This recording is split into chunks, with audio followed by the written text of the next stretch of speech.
Novel করোনাভাইরাসজনিত পরিস্থিতিতে চীনের সঙ্গে দ্বিপক্ষীয় বাণিজ্যের প্রাথমিক ধাক্কা সামলে উঠেছে বাংলাদেশ। দেশটির সঙ্গে বাংলাদেশের আমদানি রপ্তানি এখন অনেকটাই স্বাভাবিক। তবে বিশ্বের দ্বিতীয় বৃহৎ অর্থনৈতিক দেশ চীনের সঙ্গে বিদ্যমান বাণিজ্য সম্ভাবনা পুরোপুরি কাজে লাগাতে পারছে না বাংলাদেশ। এজন্য কূটনৈতিক তৎপরতার দুর্বলতাকেই দায়ী করছেন ব্যবসায়ী ও অর্থনীতিবিদরা।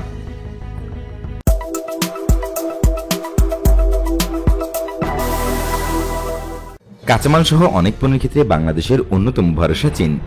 দেশের রপ্তানি পণ্যের প্রায় 70% কাঁচামাল চীন থেকে আমদানি হয়। করোনা পরিস্থিতির শুরুতে এই নির্ভরশীলতায় ছেদ পড়ে বড় ধরনের চাপে পড়েছিল বাংলাদেশের রপ্তানি খাত। করোনার কারণে ব্যবসা বাণিজ্যের সৃষ্ট স্থবিরতা বেশ ভালোভাবেই কাটিয়ে উঠেছে বিশ্বের অন্যতম অর্থনৈতিক পরাশক্তি চীন। ব্যবসায়ীরা বলছেন চীনের শিল্প কারখানাগুলো এখন সচল, তাই অনেকটাই স্বাভাবিক দ্বিপক্ষীয় বাণিজ্য। গত 19-20 অর্থ বছরে চীনের সঙ্গে বাংলাদেশের দ্বিপক্ষীয় বাণিজ্য হয়েছে $1200 কোটিরও বেশি।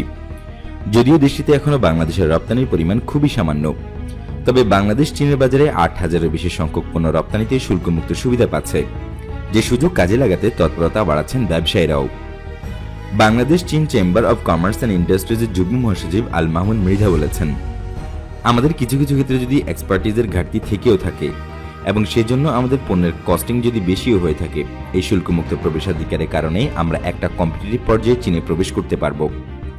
সম্প্রতি চীনের নেতৃত্বে দক্ষিণ পূর্ব এশিয়ার 15টি দেশের মধ্যে রিজিওনাল কম্প্রিহেন্সিভ ইকোনমিক পার্টনারশিপ বা RCEP জোট গঠন হয়েছে।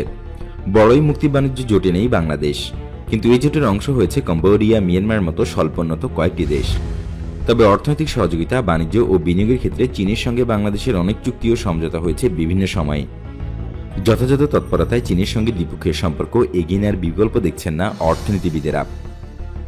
সেন্টার ফর পলিসি ডায়ালগ বা সিপিডি নির্বাহী পরিচালক ফাহমিদা খাতুন বলেন, কম্বোডিয়া, লাওস, মিয়ানমার কিন্তু RCEP সদস্য হিসেবে চীনের সম্পূর্ণ শুল্কমুক্ত প্রবেশের সুবিধাটা পাবে। সেজন্য বাংলাদেশকে এখন থেকেই চীনের সঙ্গে একটা দ্বিপক্ষীয়ভাবে আলাপ আলোচনা করতে হবে, যাতে স্বল্পোন্নত দেশ থেকে বের হয়ে যাওয়ার পরেও শুল্কমুক্ত বাজার সুবিধাটা পাওয়া যায়। সেই প্রচেষ্টা চালাতে হবে। বাংলাদেশ, চীন, ভারত ও মিয়ানমারের মধ্যকার BCIM ইকোনমিক করিডোরের দ্রুত বাস্তবায়নেও বাংলাদেশের তৎপরতা আরও বাড়ানোর পরামর্শ বিশেষজ্ঞদের।